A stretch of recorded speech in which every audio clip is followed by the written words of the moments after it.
할렐루야. 참으로 좋은 주일 아침입니다. 여러분들에게 옆에 있는 분에게 아주 밝은 표정으로 세상에 태어나서 제일 기뻤을 때 표정을 짓고 잘 오셨습니다. 은혜 받으세요. 이렇게.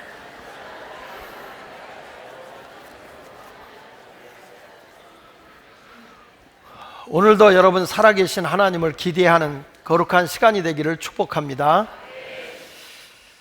오늘 저는 여러분들과 함께 하나님을 믿으라. 사실 교회를 다니면서 보이지만 하나님 없는 분이 많아. 하나님이 살아계신 하나님을 내가 모시고 그분과 동행한다면 우리의 삶이 그렇게 척박하게 살지 않을 거예요. 전능하신 하나님이 나와 함께한다는 믿음을 가지고 사는 사람이 그렇게 연약할 수가 없을 거예요. 하나님이 나와 함께한다고 믿으면 대범하게 강하게 큰 미래를 바라보면서 살아갈 수 있는 사람이 되는 것입니다. 오늘 본문은 이런 내용입니다. 예수님께서 베다니에서 어린 나귀를 타고 이제 예루살렘 성으로 입성을 합니다.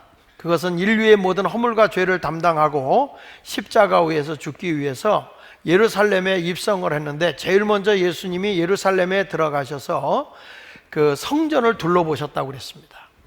그 성경 말씀 11절에 보면 예수께서 예루살렘에 이르러 성전에 들어가사 모든 것을 둘러보시고 때가 이미 저물매 12제자를 데리고 베다니로 다시 나가셨어요. 근데 예수님이 이제 저녁 때 이렇게 돼서 나가시는데 시장하셨습니다. 시장하셨는데 사랑하는 제자들과 함께 지나가다 보니까 무화과 나무가, 큰 무화과 나무가 무성하게 잎이 펴 있는 거예요. 여기에 예수님이 찾아가셔서 혹시 이 무화과 나무에 먹을 것 열매가 있을까? 그리고 찾아봤더니 열매가 없어요. 잎만 무성한 거예요. 그랬을 때 예수님께서 뭐라고 말하는 거니? 앞으로 이 무화과 열매가 영원토록 사람들이 내게서 열매를 따먹지 못하게 될 거다, 이렇게 말씀을 하신 내용이 오늘 본문의 내용인데, 근데 예수님께서 그렇게 하시고 그 다음날 이제 성전을 정화하고 아침 일찍이 제자들과 함께 나와 보니까 그 어저께 다시는 사람들이 이 무화과 나무에서 열매를 따먹지 못하게 될 거라고 말씀했던 그 무화과 나무가 뿌리채 말라 죽어져 있는 거예요. 그것을 본 베드로가 놀라서 예수님에게 이렇게 묻죠. 예수님 보세요. 어저께 저주했던 무화과 나무가 말라 죽었습니다. 그러니까 예수님께서 제자인 베드로에게 뭐라고 말하는 거니? 하나님을 믿어라, 이렇게 말씀하는 거예요. 근데 특이한 것이 뭐냐면 이 무화과의 열매가 열려져야 될 그때가 열릴 때가 아니라는 거예요. 성경 말씀의 13절에 보면 끝부분에 이렇게 말합니다. 멀리서 잎사귀 간 무화과 나무를 보시고 혹 그 나무에 무엇이 있을까 하여 가셨더니 가서 본즉 잎사귀 외에 아무것도 없더라. 이는 무화과의 때가 아니었다는 거예요. 무화과의 열매를 맺을 때가 아니었다는 거예요. 우리 예수님이 상당히 몰상식한 분 아니겠어요? 아니, 무화과 열매가 딸 때가 아닌데 그 무화과 나무에 열매가 없다고 그래서 그 무화과의 열매를 맺지 못한 그것에 대해서 저주해서 말라 죽게 했다는 것이죠. 그러니까 상식 이하의 일 아닙니까? 지금 여기서 예수님이 말씀하고 있는 것은 사람이 자기 때를 얘기하는 게 아니에요. 성경에서 말하는 하나님의 때를 찾는데 그게 카이로스라는 거예요. 카이로스의 하나님의 때에 열매를 맺어야 된다는 거죠. 근데 지금 이 사건을 통해서 무엇을 얘기해 주는 거냐면, 그 전에 예수님이 성전을 돌아봤어요. 그리고 성전을 돌아보시고 그 다음날 이 성전에 가서 어떻게 했냐면 성전을 뒤집어 엎어버렸어요. 그리고 예수님이 뭘 하는 거니? 내 집은 만민이 기도하는 집이야. 이 말씀은요, 무화과는 사명이 있어요. 뭐냐? 열매를 맺어서 사람들에게 그걸 먹을 수 있도록 해줘야 할 사명이 무화과 나무의 사명이에요. 근데 이 사명을 주님이 원하는 그때에 가보니까 사명 감당을 못하고 있는 거예요. 그래서 그 나무가 말라 죽은 거예요. 자, 예수님이 왜 이 성전에 들어가서 성전을 갈아엎어버렸느냐? 그 이유는 교회는 교회의 사명이 있는 거예요. 교회의 사명을 잃어버리고 이 교회를 장사터로 만들어버려. 이익을 위해서 교회를 운영해버려. 예수님은 교회에서 해야 할 일이 뭐냐? 17절에 이렇게 말하거든요. 이에 가르쳐 이르시되 기록된 바 내 집은 만민이 기도하는 집이라 칭함을 받으리라고 하지 아니하였느냐. 너희는 강도의 소굴을 만들었다. 그래서 예수님이 성전을 뒤집어 엎은 거예요. 우리는 이런 말을 해요. 저도 이 다음에 때가 되면 주를 위해 일할게요. 저도 이 다음에 할게요. 자, 여러분, 이 교회가 예수님이 찾아왔을 때 그때는 주님이 원하는 사명을 감당하지 못할 때예요. 뒤늦게 여러 번 환난을 당해서 사명을 찾을지는 모르겠어요. 그러나 주님이 원하는 건 바로 이때예요. 주님이 원하는 때예요. 가정에 가서도 아버지는 아버지의 사명이 있고 엄마는 엄마의 사명이 있어요. 자식은 자식의 사명이 있어요. 그 사명을 다하지 못할 때는 불행한 거예요. 사명을 다해야 돼. 학교는 학교로서 좋은 인재를 키워내고 많은 실력을 배양할 수 있도록 키워줘야 돼요. 학교가 사명을 잃어버리고 학교가 돈벌이가 되면 그건 비영리가 아닌 거예요. 개인도 그렇지만 교회도 마찬가지죠. 근데 지금 보면 무화과의 사명을 다 하지 못하니까 이거는 어떻게 되겠어요? 버리는 거죠. 여러분 생각해 보세요. 소금의 사명이 뭡니까? 소금은 염전에 그대로 있으면 안 되잖아요. 소금의 사명이. 소금이 염전에 있으면 안 돼. 소금은 그냥 바깥에 나와서 이게 음식에도 들어가고 물에도 들어가서 맛을 내줘야 돼요. 소금은 녹아줘야지 소금 자체로 있으면 안 돼. 소금통에 그대로 갇혀 있으면 안 돼. 소금통에서 나와야 소금의 가치가 있는 거예요. 소금이 짠맛을 잃어버리면 뭐예요? 소금이 아니에요. 그리고 짠맛을 지녔어도 그대로 짠맛만 지니고 녹아주질 않으면, 다른 곳에 가서 소금의 역할, 맛을 내주지 않으면 소금은 큰 존재할 가치가 없는 거예요. 또 여러분 전등 있잖아요. 전등의 사명이 뭐예요? 전등의 사명이 뭐예요? 빛을 밝히는 거예요. 그런데 이 전등이 끊어졌어요. 전등의 사명을 못해요. 어떻게 하죠? 버려지는 거예요. 쓰레기통에 가는 거예요. 사명을 잃어버리면 버리는 거예요. 자, 여러분 요즘 춥지요? 보일러가 있어요. 보일러의 사명이 막 불을 태워서 물을 덮여줘서 방도 따뜻하게 해야 되고 샤워도 따뜻하게 해줘야 돼요. 자, 여러분 이때 보일러가 고장이 났어요. 보일러의 사명을 못해요. 어떻게 할까요? 고쳐도 안 고쳐져요.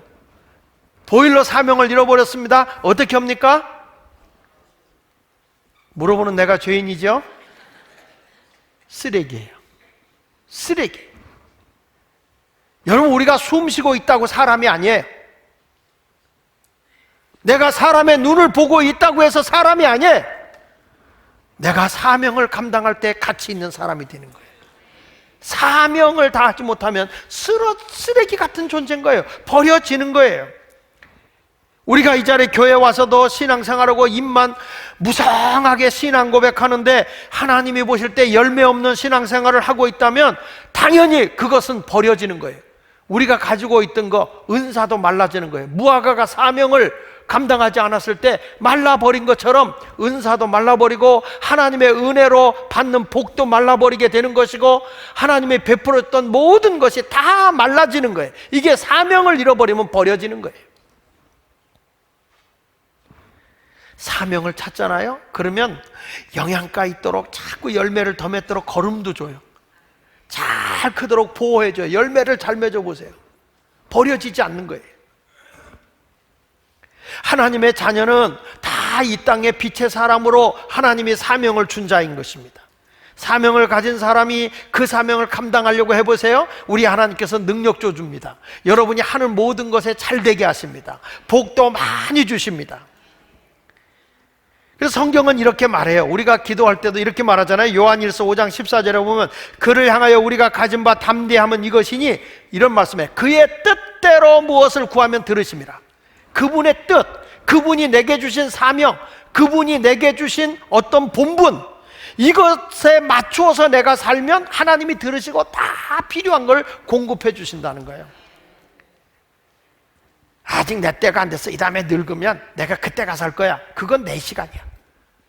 하나님이 요구하는 시간은 바로 지금이에요.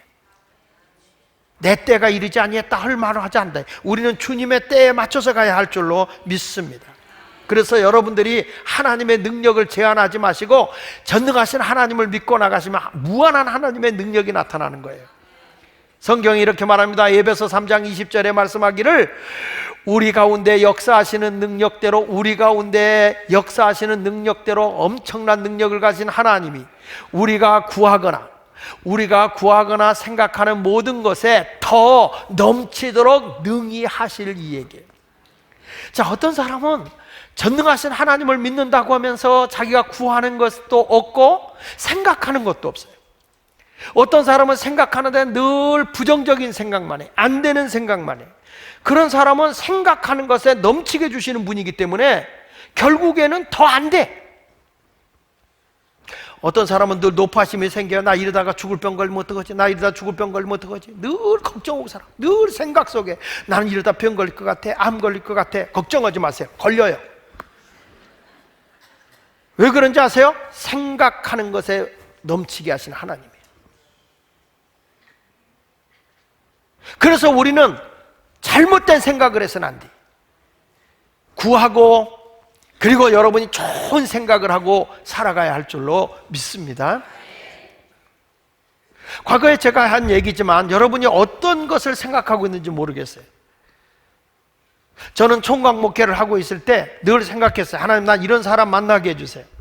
내가 목회를 하니까 이제 찬양도 잘 못하니까 찬양도 잘하고, 개척기 하려면 반주자도 필요하고 반주자도 있게 하시고, 이런 사람 만나게 해주세요. 그런데 총각 목회하니까 뭐 별 얘기 많이 들리잖아요. 뭐 아가씨들이 와서 유혹하는 경우도 있고, 뭐 하나님의 응답 받았다고 나하고 결혼을 했다고 그러고, 뭐 별 거지 깽깽이 같은 소리가 다 들려요. 아주 그냥. 그래서 내가 그때 교인들한테 선포하길래 여자 있다. 그리고 날짜도 잡아놨다. 2월 23일 날 오후 2시 반이다. 주례도 장광용 목사님 하기로 했고 다 잡았다. 근데 여자가 안 나타나는 거예요. 그래서 그걸 걱정이 돼서 내가 우리 그 작은 어머니한테 얘기했더니 아마 그 교회 다니는 아가씨한테 얘기를 했나 봐요. 그래가지고 그분이 중매를 했어요. 내가 아는 친구가 있다고. 중매를 해가지고서 만났어요. 만났는데 제가 물었어요. 왜 사모가 되려고 하느냐? 그랬더니 어렸을 때부터 하나님 앞에 소원했다는 거예요. 목사한테 시집 가기로. 그럼 됐다. 그래 두 번째 제가 결혼하자 그랬어요. 두 번째 만나서 물어보지 않았어요. 피아노 칠 줄 아냐? 노래 잘하냐? 이런 거 안 물어봤어요. 결혼하자 그랬더니 돈이 없다는 얘기만 해. 집안이 지금 어렵다는 거예요. 그래서 그 개척교회는 돈 가지고 올 것도 없고 살림 들어갈 방도 없다고. 그냥 목욕만 오고 오면 된다고 그랬어요. 그래가지고 제가 선보고 처갓집 한 번도 안 가고 21일 만에 결혼을 해요. 결혼을 했는데 만나서 보니까 제가 생각했던 것보다 더 넘치게 제 아내가 그렇게 찬양을 잘하는 거야. 반주를 얼마나 잘하냐면 그냥 부르면 조바금을 너무 잘해. 이게 아무나 하는 게 아니거든요. 내가 음을 본 음보다 다르게 불러. 그래도 거기에 맞춰서 반주를 해. 탁탁 눌러줘. 조바금을 너무너무 잘하는 거예요. 이게 피아노 치는 사람을 알아.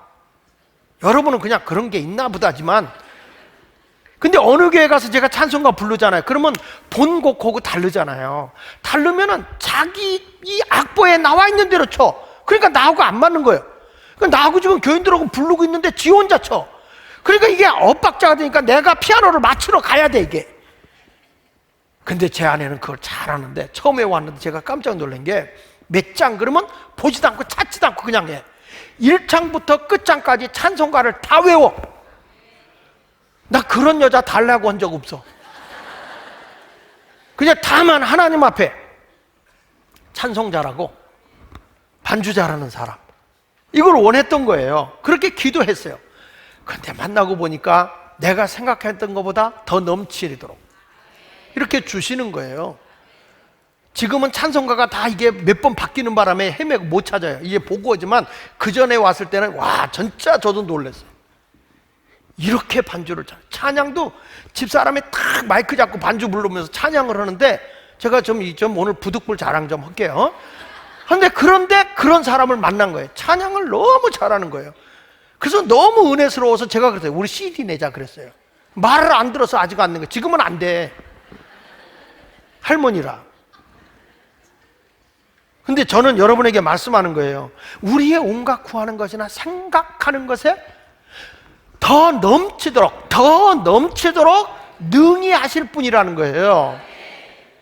오늘 이 자리에 오신 여러분들 가운데 무슨 생각을 하고 계시는지 모르겠어요. 자꾸 부정적인 생각을 하면 안 됩니다. 여러분, 하나님은 위대하신 하나님이세요. 그래서 오늘 본문의 마가복음 11장 22절로 24절 이렇게 말합니다. 예수께서 그들에게 대답하여 이르시되 하나님을 믿으라. 예수님이 말씀한 대로 이 무화과나무가 죽었네요. 그랬더니 하나님을 믿어라. 내가 진실로 너에게 이르노니 누구든지 이 산더러 들려 바다에 던져지라 하며 그 말하는 것이 이루어질 줄 믿고, 그 말하는 것이 이루어질 줄 믿고 내 마음에 의심하지 않으면, 내가 구하고 내 마음에 의심하지 않고 생각한 대로 이루어질 걸 믿으면 그대로 되리라. 그러므로 내가 너에게 말하노니 무엇이든지 기도하고 구하는 것은 받았다고 생각해버려라. 받았다고 믿어라. 그리하면 너희에게 그대로 되리라는 여러분이 해줘야 되는 거예요. 그리하면 그대로 되리라. 그래서 오늘 저는 예수님께서 제자들이 놀래가지고 예수님, 저주했던 무화과나무가 말라 죽었어요 라고 얘기했더니 예수님께서 하나님을 믿어라 이렇게 말씀하는 거예요. 그래서 저는 오늘 도대체 하나님을 믿는다고 하는 게 뭘까? 무엇을 하나님을 믿는다고 하는 것일까? 이 생각을 하면 살펴보면서 은혜를 받도록 하겠습니다. 첫째는요, 하나님의 약속의 말씀을 믿는 거예요. 하나님을 믿어라, 그 말은 그 말씀대로 된다는 약속의 말씀을 믿는 거예요. 너는 다시는 열매를 맺지 못하고 사람들이 너에게서 열매를 구하지 않을 것이다. 예수님이 하신 말씀대로 이루어지는 거예요. 성경은 약속이에요. 성경에 보니까 기도할 때 구하라, 그러면 내가 줄게, 찾아봐, 만나줄게, 두드려봐, 열어줄게. 이게 뭐냐면 기도하면 하나님이 응답 주시겠다는 거예요. 여러분, 믿음이라는 것은 내가 행하는 게 순종이에요. 믿어야 순종할 수 있어요. 그러면 순종하면 하나님이 약속대로 이루어 준다는 그 약속을 신뢰하는 거예요. 그러니까 신뢰는 뭐냐? 하나님이 이루어 준다는 걸 신뢰하는 거예요. 나는 말씀대로 행하는 거고, 그래서 순종과 신뢰는 같이 가는 거예요. 하나님의 말씀이 기도하라, 그럼 기도해요. 뭐가 하나님이 약속했느냐? 응답해 줄게. 그 말씀을 신뢰하라는 거예요. 그러면 그대로 이루어지는 거예요. 오늘 보십시오. 사람의 말도 얼마나 능력이 있어요. 마가복음 11장 23절에 보니까 내가 진실로 너에게는 누구든지 이 산도 들려 바다에 던져지라 하며 그 말하는 것이 뭐 할 줄 믿고, 다시 그 말하는 것이 뭐 할 줄 믿고, 이루어질 줄 믿고 마음에 의심하지 아니하면 그대로 되리라 그랬어요. 내 마음에 의심하지 마라. 내 말한 대로 된다고 확신해라. 그러면 그대로 이루어진다는 거예요. 생각해 보세요. 사람의 말도 그대로 이루어지는데 인간의 생과 생사복을 주관하시는 하나님의 말씀이 안 이루어질 리가 있겠어요? 저는 성경을 읽다 깜짝 놀란 게, 하나님은 전능하신 하나님이잖아요. 못할 게 없는 분이요. 근데 성경을 읽다 보니까 한 가지를 하나님이 못하신다고 그랬더라고요. 그게 뭐냐면 거짓말. 하나님은 거짓말을 못하신다. 약속의 말씀 하나를 믿으면 그대로 이루어준다는 거예요. 며칠 전에 우리 교회 필종문 성도님이 척추 쪽에 암이 생겨서 그 신경 근육에 붙어있는 암인데 의사가 뭐는가, 이거는 암을 제거하고 수술해도 100% 장애다. 그래서 이거 수술해도 절개될 거다. 그래서 그거 가지고 막 아내가 막 울고, 그리고 남편이 수술 받기 위해서 기도 받으러 왔어요. 기도를 받으러 왔는데 믿음으로 기도해라. 사람은 그래도 하나님이 손대면, 하나님의 역사하시면 장애 안 입는다. 근데 저는 그 아내보다도 우리 필종문 성도님이 예수 믿은 지 얼마 안 됐는데 저는 믿습니다. 저는 믿습니다. 이번에 수술했어요. 정상인이에요. 장애 안 입었어요. 나는 그 왜 그런지 아세요? 믿음으로 말하는 거예요. 내가 믿음으로 선포하면 그 선포된 말이 그대로 하나님이 이루시는 거예요. 우리는요, 말은 해놓고 또 집에 가서 걱정해요. 지사님 오늘 기도했으니까 응답 받았지? 아멘! 하고 문 열고 나가면서 큰일이네. 큰일이 돼요, 그게. 그러니까 성경에 보면 내가 믿은 대로 된다는 확신했으면 그대로 선포해야 되는 거예요. 그 말하는 것이 이루어질 줄 믿고 그랬잖아요. 바울은 주님의 능력 안에서 이런 말을 해요. 성경 말씀에 보니까 빌립보서 4장 12절로 13절에 나는 비천에 처할 줄도 알고 풍부에 처할 줄도 알아. 모든 일에 곧 배부름과 배고픔과 풍부와 궁핍에도 처할 줄 아는 일체의 비결을 배웠노라. 다 같이 한번 읽어볼까요? 내게 능력 주시는 자 안에서 내가 모든 것을 할 수 있느니라. 능력이 뭔지 아세요? 사람이 어떤 환경도 극복해 갈 수 있는 것. 그게 능력이라는 거예요. 사람이요, 부유하게 살다가 완전히 망해서 궁핍한 가운데 빠져가지고 대굴 같은 집에 살다 월세방 지하실로 내려가면 절망이 엄습해 오는 거예요. 야, 이렇게 살아야 되나? 차라리 죽어버릴까? 이런 생각을 할 때가 있거든요. 근데 내게 능력 주시면서 내가 모든 걸 할 수 있는 것은 뭐냐면, 그런 처지에서도 하나님은 나를 다시 세워. 의인은 7번 넘어져도 다시 일어나. 이런 믿음을 가지고 일어나는 사람이 돼야 돼요. 자, 여기 다시 한번 보면 12절에 내가 천한 자리에 있다가 뭐랬냐면 풍부에 처했다. 바울이 하는 얘기예요. 천한 자리에 있다가 풍부한 데에 처했다. 곧 하면서 이렇게 말하잖아요. 배부름과 배고픔과 풍부와 궁핍. 지금 반대로 가고 있어요. 뭐냐? 사람이 배고팠다가 배부르면 좋아요. 그렇죠? 근데 사람이 배부르다가 배고파지면 힘든 거예요. 사람이 궁핍하게 살다가 풍부하게 살면 참 살기 편하네요. 그러나 풍부하게 살던 사람이 궁핍해지면 힘든 거예요. 근데 성경은 이렇게 말하잖아요. 너 배불렀어? 배고픔으로 내려가고, 너 풍부했어? 궁핍함에 가난 쪽으로 내가 빠져들었어. 더 안 좋아진 거예요. 근데 믿음의 사람은 어떤 거냐? 그때 내가 일체의 비결을 배웠는데 그것이 뭐냐? 그런 환경에서도 하나님이 주시는 능력 안에서 모든 것을 할 수 있더라. 진짜 믿음이 뭐냐? 어려운 환경을 극복해 나가는 게 믿음인 거야. 잘된 데서 잘됐다고 뽐내고 과시하는 건 믿음이 아니야. 그거는요, 진짜 믿음은 어려운 중에 있을 때, 절망 중에 있을 때 그걸 헤쳐나가는 게 믿음이야. 누가 도와주느냐? 하나님이 도와줘. 그러니까 바울이 하는 얘기 보세요. 내게 능력 주시는 자. 하나님이 내게 능력 주기 때문에 나는 일어날 수 있다는 거예요. 어려운 중에도 일어날 수 있다는 거예요. 제가 새벽에 그런 얘기 했지만, 제가 책을 읽다 보니까 남편이 말이야 열심히 아내하고 같이 살다가 병이 들어. 남편이 죽게 됐다. 그런데 그때가 되면 아내가 이 여자를, 이 남편을 보고 가정을 살리기 위해서 열심히 일하고 너무 애쓰다가 병이 들었네. 아이고 측은해라. 아이고 우리 남편 불쌍해라. 이런 감정이 얼마나 갈까? 남편을 향해서 불쌍히 여기는 이 감정이 얼마나 갈까? 이거 심리학자들이 연구한 결과예요. 5분이요 5분. 여자들이요, 남편을 측은히 여기고 불쌍히 여기는 게 딱 5분 생각하고 어떻게 살까? 애들 데리고 어떻게 내가 헤쳐나가지? 되게 강해져, 여자들이. 그래서 중앙시장으로 나가, 노점상으로 나가고, 봉제공장으로 달려나가고. 왜? 살아야 되니까. 근데 남자는 아내가 병들어 죽게 됐어. 측은한 생각이 들어. 나한테 시집 와가지고 고생만 하다 병들었구나. 남자가 그 아내를 생각하는 그 측은함과 불쌍함이 얼마나 갈 것 같아요? 나 죽을 때까지. 남편은 아내를 향해서 너무 고생했구나, 너무 안 됐구나. 죽고 나서도 아내가 죽었는데도 고생만 하다 갔네. 남자들 정신 차려라. 이게 심리적인 거예요.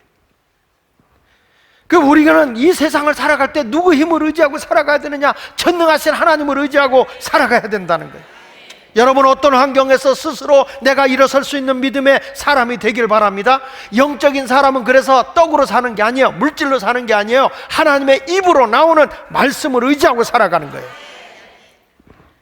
사람들이 이 어떤 환경에 처해지면 굉장히 이성적이고 논리적이고 계산적인 사람이 있어요.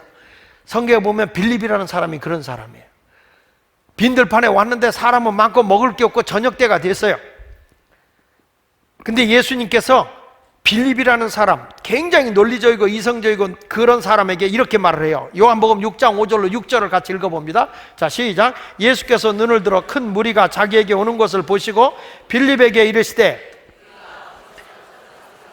우리가 어디서 떡을 사서 이 사람들을 먹이겠냐 하시니, 이렇게 말씀하시면 다 같이 친히 어떻게 하실지를 아시고 빌립을 뭐 하고자? 그러니까 빌립이라는 사람을 시험한 거예요. 자, 이 빈들판이다. 여기는 아무것도 없는 자리다. 이들에게 지금 배가 고파. 어떻게 하면 해결할 수 있겠지? 이렇게 얘기했어요. 예수님은 이 빌립을 알아요. 굉장히 계산적이고 논리적이고 아주 모든 것을 데이터 중심으로 해요. 이 사람의 말은 하나도 틀린 게 없어요. 여기 보십시오. 7절에 이렇게 말하잖아요. 이 많은 사람들에게 이제 너희가 먹을 걸 줘라 그랬더니 빌립을 시험한 거잖아요. 빌립이 하는 말 좀 보세요. 빌립이 대답하되 각 사람으로 조금씩 받게 할지라도 얼마? 200데나리온의 떡이 부족합니다. 조금씩 줘도 하루에 노동자의 품값이 한 데나리온이니까 하루에 5만 원 받는다 그러면은 이게 1,000만 원인데 1,000만 원이 어디 있느냐? 이쯤들 어디 가서 떡을 가져오느냐? 논리적으로 데이터상으로 분명히 안 돼. 이거는 여러분, 이것은 빌립의 논리야. 맞아 틀려요? 맞아요 틀려요? 맞는 얘기예요. 현실적인 얘기예요. 이것은 인간의 이성과 논리예요. 하나님의 역사하면 믿질 않아요. 논리적으로는 안 맞는 거예요. 자, 보세요. 개구리 새끼가 어미 개구리한테 가서 엄마 돌멩이 이만한 거 있잖아. 이러고 보여주면 사람이 이걸 한 손으로 엄청 멀리 던지더라. 개구리 어머니가 새끼 개구리한테 한 얘기야. 야, 그게 상식적으로 가능하냐? 그게 논리적으로 가능하냐? 야, 이것만은 돌멩이를 어떻게 던지냐? 개구리의 상식으로는 안 돼. 사람의 상식으로는 돼, 안 돼요? 이거 내가 던져요? 던질 수 있어요, 없어요? 있어요. 개구리는 못 던져요. 개구리 상식으로는 안 돼. 나는 돼. 여러분, 우리 상식으로는 안 돼. 근데 하나님의 상식으로는 돼. 이게 믿음이라는 거예요. 이런 믿음을 가지고 살아야 된다는 거예요. 근데 빌립이라는 사람이 논리적으로 딱 데이터를 갖다 들이대면서 이거 안 됩니다 이렇게 얘기를 하니까 그 말이 맞아요 틀려요? 맞아요 틀려요? 맞는 얘기야. 그래서 교회는 시험 든 사람 얘기를 들어보면 다 맞아. 다 맞아. 왜냐하면 논리적이야, 이성적이야, 계산적이야, 데이터적이야. 자, 여러분 아무것도 없어요. 전능하신 하나님 믿고 갑시다 이렇게 얘기를 해. 그런데 우리 고영호 권사님이 저들 목사님 이게요 얼마 들어왔는데 교회 돈도 없어요. 아무것도 없어요. 이게 가능합니까? 자, 내 말이 맞아? 고영호 권사님 말이 맞아? 현실적으로 아무것도 없어 진짜. 근데 난 믿음으로 하나님이 주실 걸 믿고 가자 그래요. 그러면 고영호 집사 말을 따르겠어? 내 말을 따르겠어? 1번 장하길 목사 말을 따른다. 2번 고영호 권사님 말을 따른다. 거짓말하면 지옥 갑니다. 자, 어느 거? 논리적인 걸 따르게 돼 있어요. 현실이 눈에 오는데요, 계산적인 게 눈에 오는데요. 근데 어떻게 계산적인 걸 안 따르겠어요? 그러니까 이거 뭐냐면 이성적이고 논리적인 게 불신인 거예요. 그게 믿음이 아닌 거예요. 그러니까 베드로가 봤을 때 아니 예수님이 말씀했는데 무화과 나무 때가 아닌데 다시는 사람이 너에게 열매를 맺지 못할 거다라는 말 한마디가 무화과 나무가 말라 죽다니 이상하다는 거예요. 어째 이런 일이 일어날 수 있습니까? 이건 상식적으로도 불가능한 일입니다. 안 되는 얘기입니다. 뭐라고 말합니까? 하나님을 믿어라. 하나님을 믿어라. 내 상식으로 안 맞지, 내 논리로 틀려. 그러나 하나님은 가능해. 이게 믿음인 거예요. 하나님의 약속을 믿어야 되는 겁니다. 그 반면에 이런 얘기예요. 안드레라는 사람이요, 나가더니 여기 들판에 뭐 있어? 있어. 찾아봐서 있더라고. 빌립은 처음부터 아무것도 없어요. 200데나리온이 필요해요.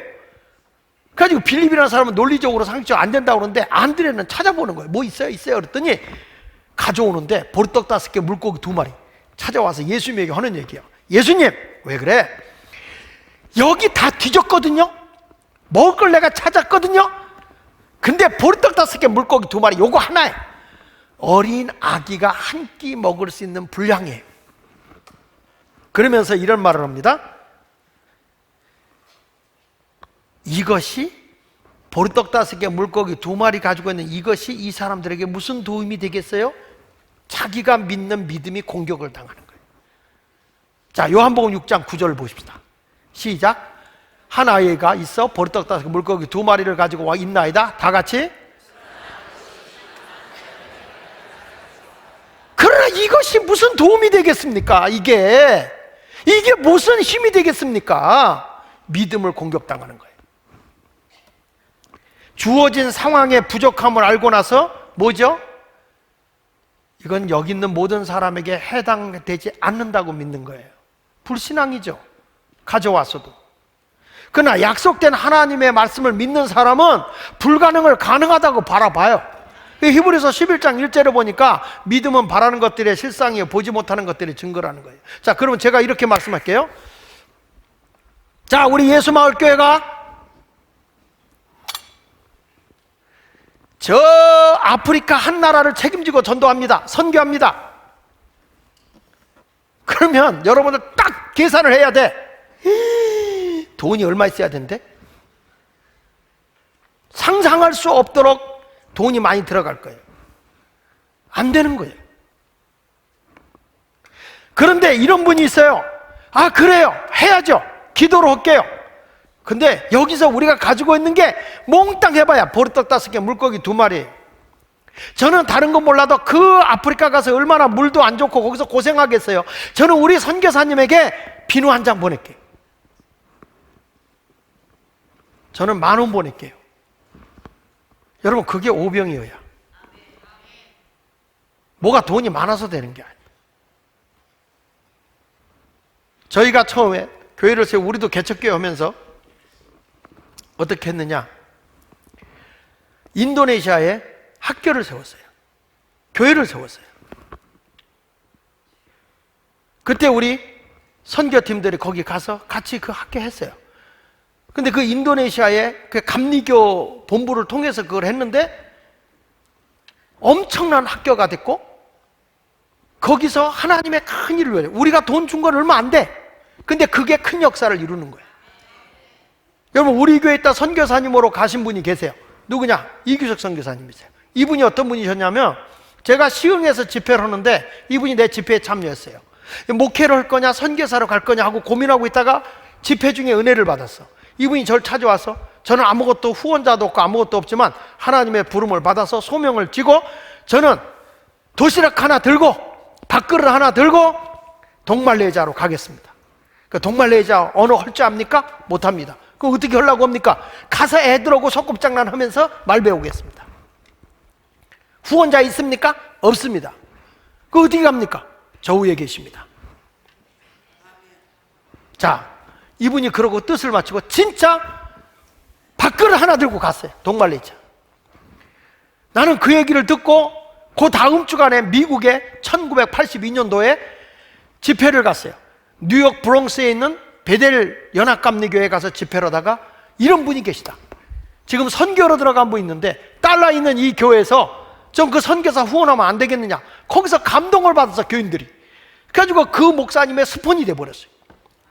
자, 전 선교를 하는데 진짜 이분이 애들 데리고 말을 배우는 거예요. 정글 속에 들어가서 입안 애들 데리고 한국에 노래하는 거예요. 기차 길려 못막살이 아기 그러니까 애들이 얼마나 재밌어요.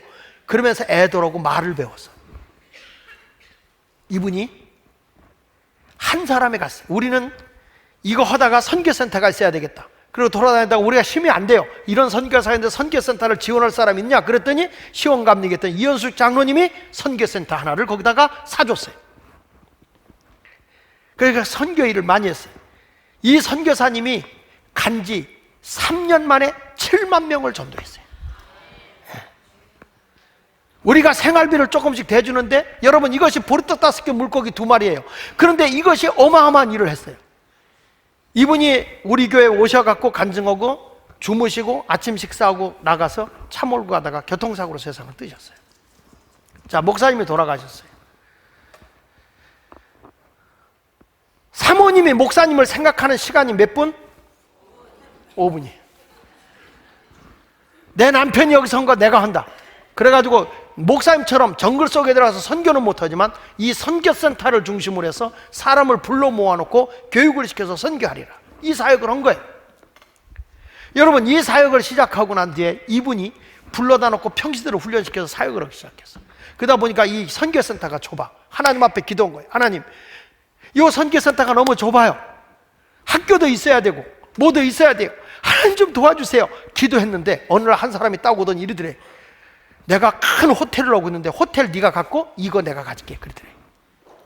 그래가지고 호텔하고 바꿉니다. 9층에 학교도 합니다. 선교센터도 합니다. 어마어마하게 합니다. 그 사모님은 복경자 사모입니다. 제가 왜 이 말을 하는지 아세요? 작은 것 하나 던졌는데 그게 지금 어마한데, 얼마 전에 보고 오는데 이반족에 전도된 숫자가 20만이 넘어섰다는 거예요. 여러분, 오병이어 기적이라는 게 그런 거예요. 작은 것 하나가 하나님의 큰 역사를 이루는 거예요. 우리 러시아에 우리 예수마을께서 신학교 세웠어요. 우리는 한 번도 안 가봤어요. 신학교 세웠어요. 유지열 선교사님과 선교사하고 여기 와서 졸업생 우리 교회에서 졸업식 하고 그랬어요.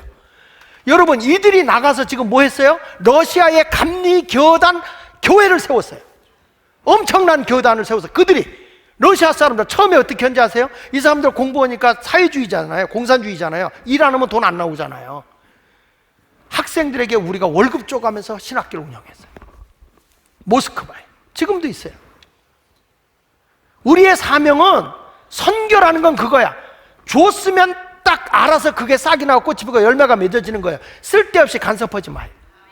저는 우리 학교도 학교 선교를 위해서 서울 실용음악 고등학교가 세워졌어요. 여러분, 놀라운 건 나는 우리 학생들, 거기 나오면 우리 학생들이 오늘 반주하잖아요. 하나님께 영광을 돌리잖아요. 저분들을 통해서 얼마나 하나님이 크게 영광 받을지 그건 아무도 몰라.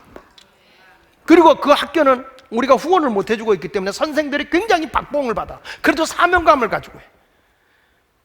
국가에서 월급 나오는 게 아니잖아요. 그렇다고 우리 교회가 그들에게 후원을 해주는 거 아니잖아. 건물 한 번만 딱 지어준 것 뿐이지.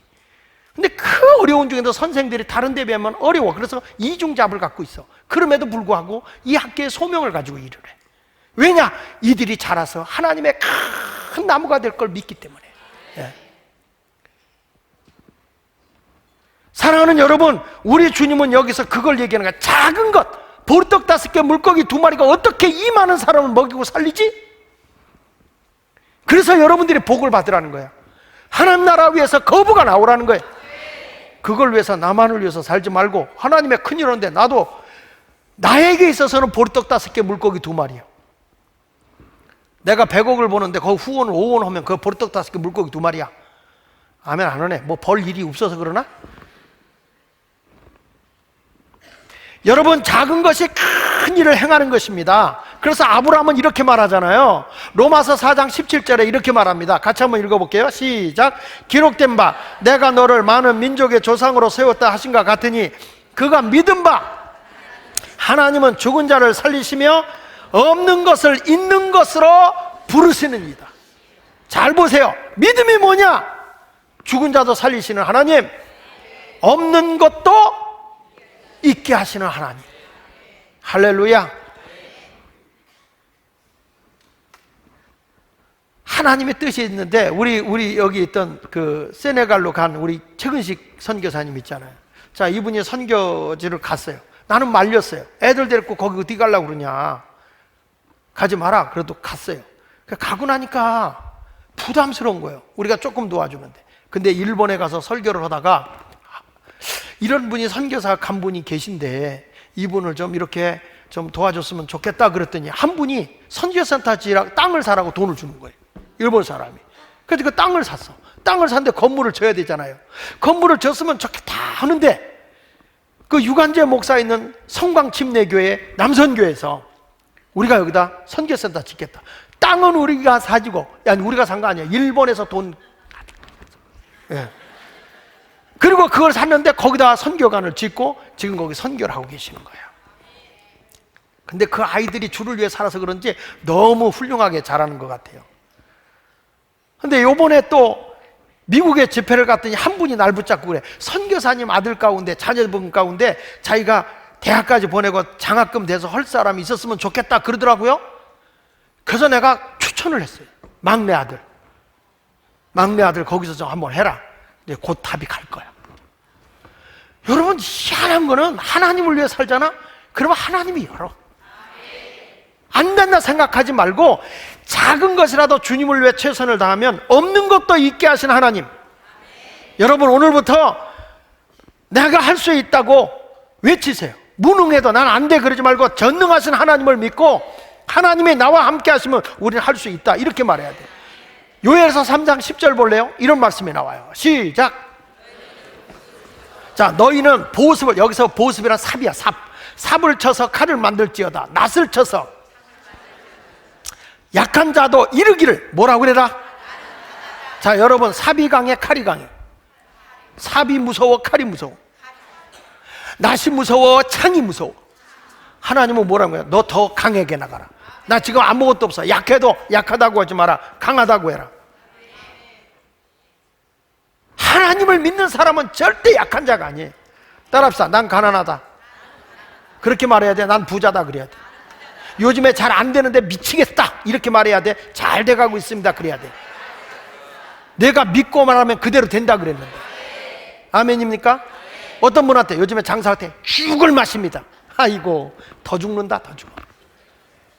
생각한 대로 되는 거고 말하는 대로 되는 거예요. 제발 예수 믿는 사람 한숨 씻지 말고 염려 걱정하지 말고 자꾸 된다고 얘기하라고. 지금 약한 자도 이르기를 뭐라고 그래라? 나는 강하다. 다시 약한 자도 말하기를 어떻게 말해라? 나는 강하다. 나는 강하다. 이게 성경이야. 성경.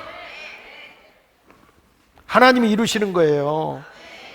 헬무트 틸레케가 쓴 책 가운데서 현실과 믿음의 사이라는 책이 있어요. 팔복을 중심으로 쓴 책인데 이 책에 보면 이런 거예요.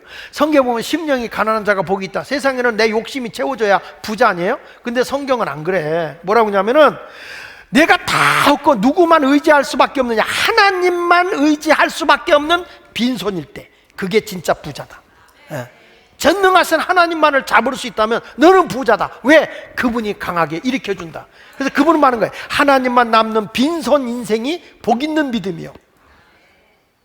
의를 위하여 핍박을 받을 때, 다시 말하면 고난이 막 나를 에워싸도 내 기쁨을 막을 수 없는 사람이 됐을 때, 이게 믿음이라는 거예요. 예수 믿는 사람은요, 울 수밖에 없는 자리에서 기뻐한다는 거예요. 한숨 짓고 낙심할 수밖에 없는 자리에서 기뻐하고 찬송한다는 거예요. 이게 믿음이라는 거예요. 왜냐? 나는 지금은 약할지라도 하나님이 나를 세워주신다는 믿음을 갖게 돼요. 오늘 이 자리에 오신 우리 특별히 젊은이들이요, 현실을 바라보고 절망하면 안 돼요. 전능하신 하나님을 바라보세요. 능력의 하나님을 바라보세요. 그러면 그 하나님이 큰 산을 옮겨줘. 내가 이 산을 명하여 받아줘 옮겨져라 해도 내 말하는 것이 이루어질 줄 믿고 마음에 의심하지 않으면 너희에게 근심 걱정 산더미 같은 것들이 다 옮겨진다. 찬송가도 있어요. 태산을 넘어 험곡에 가도 빛 가운데로 걸어가면 주께서 항상 지키시기로 약속한 말씀 편치 않네. 하늘의 영광, 하늘의 영광 나의 맘속에 차고도 넘쳐 할렐루야를 힘차게 불러 영원히 주를 찬양하리. 나만 흥분돼서 날려 지금.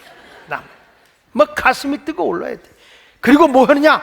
그렇게 됐다고 기도하자. 이제 기도하자. 성경에 보니까 이렇게 말해. 마가복음 11장 24절에 보니까 하나님께 기도하는 것은 다 이미 이루어졌다는 거예요. 내가 하나님께 믿음으로 구했느냐? 된 거다. 이미 응답받은 거다. 성취된 거다. 그래서 이렇게 하나님께 기도한 것은 성취된 걸 믿으라 이렇게 말하는 거예요. 자, 한번 읽어봅시다. 24절 시작.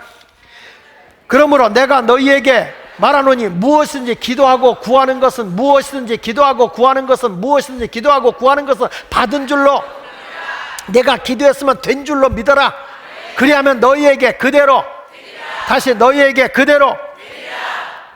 기도 자체가 능력인 거예요. 하나님께 구하는 자체가 능력이요. 기도하면요, 안 되는 것을 되게 해요. 막힌 것이 뚫어져요. 불가능한 것이 가능하게 되는 거예요. 그래서 요한일서 5장 14절로 15절에도 이렇게 말하는 거예요. 그를 향하여 가진 바 담대함 이것이 그의 뜻대로 무엇을 구하면 들으신다. 15절에 이렇게 말해. 15절에 들으시는 하나님께서 뭐라는 거지? 우리가 무엇이든지 구하는 바를 들으신 줄 안즉 우리가 그에게 구한 것은, 구한 그것을 얻은 줄로 또한 안다. 내가 기도했으면 됐다고 믿어라.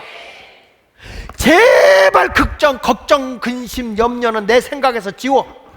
성경에 뭐라 그래? 아무것도 염려하지 말고 기도와 간구로 너희 구할 것을 감사함으로 하나님께 아뢰라. 그래야만 평강의 하나님 너희 마음과 생각을 지키시리라.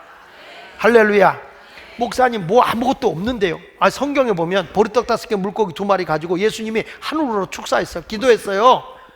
됐다 자리에 앉혀라. 그리고 기도 끝나고 나니까 그대로야. 그대로 산더미 같이 뭐가 쌓여서 이런 게 아니라 보리떡 5개 물고기 2마리야. 근데 이걸 나눠서 줬어.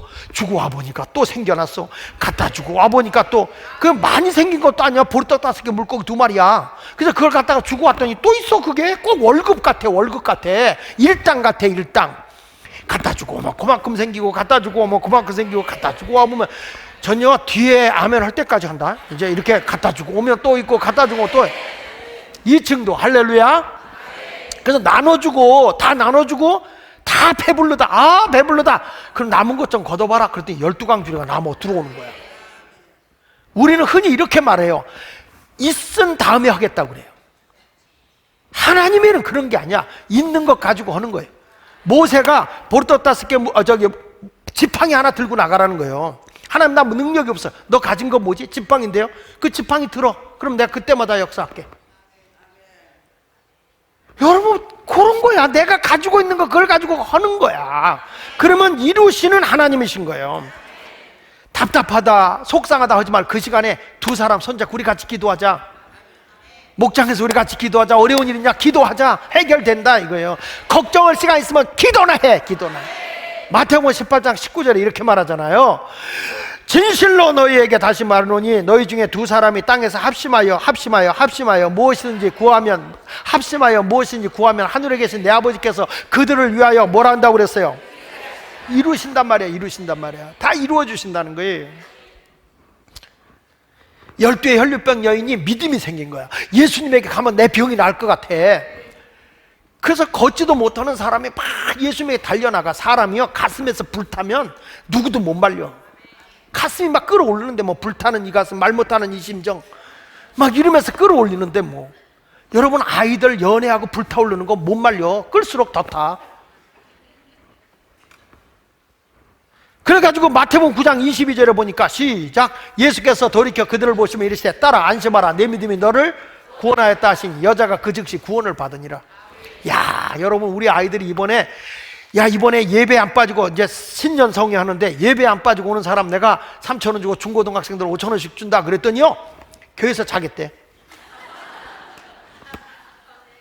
나는 그것도 좋다는 거예요. 왜 그러냐? 이 아이들이 하나님에게 터치 한 번만 딱 받으면 인생이 바뀌는 거야. 위대한 하나님이 쓰시거든요. 또 마태복음 9장 29절에 보니까 소경 둘이 와서 예수님 내 눈 좀 뜨게 해주세요 그랬어. 그러니까 예수님이 그에게 물었어. 내가 능히 내 눈을 뜨게 할 줄 믿느냐? 예 믿습니다. 그러니까 예수께서 그들의 눈을 만지시며 이르시되 크게 너희 믿음대로 되라 하시니 그 눈들이 밝아지는 거예요. 여기서 막 끌어올라서 예수님에게 찾아와서 간청한 거예요. 내 눈을 뜨게 해달라. 내가 내 눈을 능히 뜨게 할 수 있다고 믿냐? 믿습니다. 예수님께서 내가 고쳐줄게 그러지 않아. 29절에 보니까 너희 믿음대로 되라. 너희 믿음대로다. 29절 다시 돌려봐. 너희 믿음대로 되라. 자, 눈 좀 떠봐. 지금 아직도 눈 뜨고 있으면서 눈 감는 인간은 뭐예요 도대체? 자, 눈 떠. 이쪽 보는 건 여기서 좋은 게 아니라 여기서 좋아서 그래. 예. 자. 자, 믿음대로 되라. 그리고 그럴 때 그 말씀이 그냥 선포되는 순간에 눈이 팍 떠지는 거예요. 또 성경 마가복음 9장 23절에 막 자기 아이가 정신병이 걸려갖고 막 물에도 들어가고 불에도 들어가는 거예요. 그 와가지고 얘기합니다. 예수님 할 수 있으면 우리 애 좀 고쳐주세요. 그랬더니 예수님께서 야, 할 수 있거니 무슨 말이냐. 마가복음 9장 23절에 믿는 자들에게는 능치 못할 일이 없다. 지난 금요일 날 라운드 테이블을 교육을 하는데 교수님들이에요. 교수님들 와서 교육을 받았는데 여자 교수님들인데 주로. 근데 이분들이 교육을 받는데 한 분이 막 울어. 근데 왜 우냐 했더니 딸이 엄마하고 원수야. 그래가지고 둘이 맨날 싸워. 다시는 안 본다. 그래도 남편한테 그랬대. 내가 당신 제육은 같이 밥도 안 먹고 밥도 안 해줄 거라고. 근데 라운드 테이블 하다 이 엄마가 자기가 깨진 거예요. 어저께 우리 집사람 카톡 온 걸 나한테 보여주는 거야. 둘이 화해가 됐다는 거야. 하나님의 말씀대로 가보니까 이게 교수노로 됐으니까 맨날 애를 가르친 거예요. 이렇게 저렇게 해야지. 애가 무슨 얘기만 뭘 알아 네가 이렇게 저렇게. 그 얘가 엄마에 대한 증오, 나를 그냥 완전히 묵사발 만들어 버린다 이런 것 때문에. 그러니까 여기 혹시 선생님들 조심해. 또 공부 많이 한 사람이 되게 아이들에게 무슨 말하면 들으려고 하지 않고 내가 너보다 똑똑해, 내가 너보다 많이 배웠어, 네가 사회를 뭘 알아, 이렇게 저렇게 막 명령적으로 오는 사람은 자식 잃어버려. 다 들어줘야 돼. 갓난 애기들을 뭐 해도 자기 욕구 부모가 다 들어주잖아. 그런 마음을 가지고 사랑하란 말이야. 그래야 아이 사랑 건져. 같이 관계를 잘 못 갖고 있는 분들 있죠. 가족 간에 막 애들하고 싸우고 그냥 조금만 보지 그냥 뛰어가는다 하는 사람들, 아이고 내가 문제요. 내가 문제라고. 걔가 문제가 아니라 하나님이 널 죽여버린다 이런단 말이야. 애를 탓하지 말라고. 내가 열고 내가 사랑함으로 대하면 주께서 인도해 주신다는 거예요. 오늘 사랑하는 여러분, 믿음의 언어를 사용하십시오. 믿는 자에게 능치 못함이 없다 그랬더니 아버지가 이렇게 말했어. 주여 내가 믿나이다. 나의 믿음 없는 걸 도와주세요. 그 아이의 병을 고쳐주신 줄 믿으시면 아멘. 할렐루야. 이제부터 여러분 오늘 요즘에 어떠세요? 잘 돼가고 있습니다 그러세요. 자, 옆 사람하고 인사하세요. 어떠세요? 요즘에 우리 잘 돼가고 있어요. 잘 돼가고 있어요. 그러면 자기 말에 자기가 체면이 걸려버려. 그래서 그대로 돼. 옆 사람이 나 죽겠다 곧 죽을 거니까 걱정하지 마라. 좋습니다. 오늘부터 나는 약할지라도 강하다고 외쳐라. 이게 성경이에요. 오늘 말씀을 듣고 하나님을 믿는 사람은 말씀대로 믿는 거고, 기도하면 응답된다는 걸 확실히 믿고 나가면 2018년도 여러분은 다 승리할 수 있어요. 우리 젊은이들 미래가 빵빵 열려. 멋있게 미래가 열려요. 그런 긍정의 삶을 가지고 살아가시기를 예수 이름으로 축원합니다.